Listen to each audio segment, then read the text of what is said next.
शेख, तो मैं ये बताना चाहता हूं कि जिस तरीके से मछली बगैर पानी के नहीं रह सकती, ठीक उसी तरीके से कोई भी नेता बगैर कुर्सी बगैर गद्दी के नहीं रह सकता। और हाल फिलहाल में इसकी बहुत ही बेहतरीन उदाहरण नजर आई है एमसीजीएम में। एमसीजीएम जो लाइसेंस हॉकर्स को, वेंडर्स को इशू करती है उनकी पिच के लिए, उनके धंधे के लिए, जिसमें मैंडेटरी था डोमिसाइल सर्टिफिकेट, लेकिन एकनाथ शिंदे और बीजेपी ने देखे कि आने वाला इलेक्शन बहुत करीब है, जनवरी फरवरी में एमसीजीएम का चुनाव होने वाला है, कॉर्पोरेशन का चुनाव होने वाला है, जिसके लिए नॉर्थ इंडियन यानी कि यूपी और बिहार के हॉकर्स को लुभाने के लिए इन्होंने जो मैंडेटरी था डोमिसाइल सर्टिफिकेट हॉकर्स के लाइसेंस के लिए, उससे रद्द कर दिया। As per street vending act, BMC हर 5 साल में सर्वे करती है कि कितने हॉकर्स है, कौन नए हॉकर्स है, कौन से पुराने हॉकर्स है, किसके पास लाइसेंस है, किसके पास लाइसेंस नहीं है। और लास्ट सर्वे हुआ था 2014 में, जिसमें 99,435 हॉकर्स पाए गए थे, लेकिन उनके पास, सबों के पास डोमिसाइल नहीं था और महज 17,000 हॉकर्स के पास लाइसेंस डोमिसाइल था, जिसकी वजह से उनको पात्र किया गया और रिमेनिंग जितने हॉकर्स थे उनको अपात्र किया गया। और जैसे कि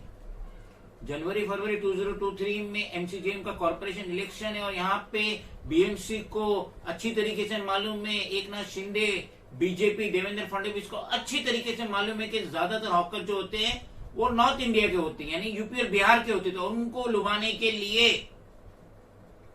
ये जो मैंडेटरी था, कंपल्सरी था, डोमिसाइल सर्टिफिकेट एवरी हॉकर्स के लिए, वेंडर्स के लिए, पिच होल्डर के लिए, तो अब उससे खत्म कर दिया गया है। और जो नया रेजोल्यूशन आया है, जीआर है, जनरल रेजोल्यूशन आया है, उसमें ये बताया गया है कि हॉकर्स के पास अब डोमिसाइल सर्टिफिकेट होना कोई जरूरी नहीं है। जैसा कि हम देख रहे हैं कि महज एमसीजीएम में अपनी पकड़ पाने के लिए sitting government of Maharashtra, Eknath Shinde faction और साथ ही साथ देवेंद्र फडणवीस की बीजेपी कैसी कैसी रियायत दे रही है। यही एमसीजीएम हॉकर्स का सामान उठाती थी और यही एमसीजीएम अब उन्हें लाइसेंस देने पे आमादा है। स्ट्रीट के वेंडर्स को, हॉकर्स को, पिच को लाइसेंस देने के लिए आमादा है। और जो कंपलसरी था डोमिसाइल सर्टिफिकेट, अब उसकी मान्यता कुछ नहीं रहेगी। तो इंशाअल्लाह जब लोकसभा का इलेक्शन होगा और जो बड़ी बड़ी पार्टी हिंदुस्तान की वो देखेंगी कि उनकी हालत खस्ता है, माइनॉरिटी पिछड़े उनसे नाराज है, एनआरसी के लिए,